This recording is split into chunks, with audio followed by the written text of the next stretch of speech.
All right, in this video, I want to talk about something very important that's important for you to know so that you know it, and then also you can explain it to customers, because this is going to be something that you want to be very educated on and know what you're talking about, because this will be a question that you'll get asked from time to time when you're out in the field. So it's the debate of GPM, which is gallons per minute, and PSI, and which one is more important.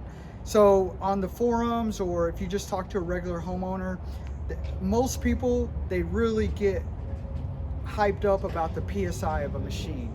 Um, the PSI is important because you do need a little pressure, but for what we do here at Premier Pro Wash and Seal, gallons per minute is way more important than the actual PSI, because when we actually talk about the amount of pressure that we use, unless we're cleaning like concrete or something really dirty like grease, or something extraordinary that we typically don't do, because most of the time we just seal pavers or we wash houses or lanais. But if you got something really soiled and you need something a little bit more pressure to kind of break that bond, you might use a little bit more pressure than normal. But for the most part, gallons per minute is more important than PSI. So for us, we use all 8-gallon or 10-gallon minute machines.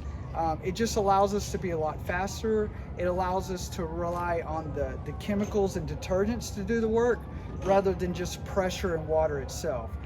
Plus, you get a far better cleaning. That's when you start talking about pressure washing versus soft washing as well.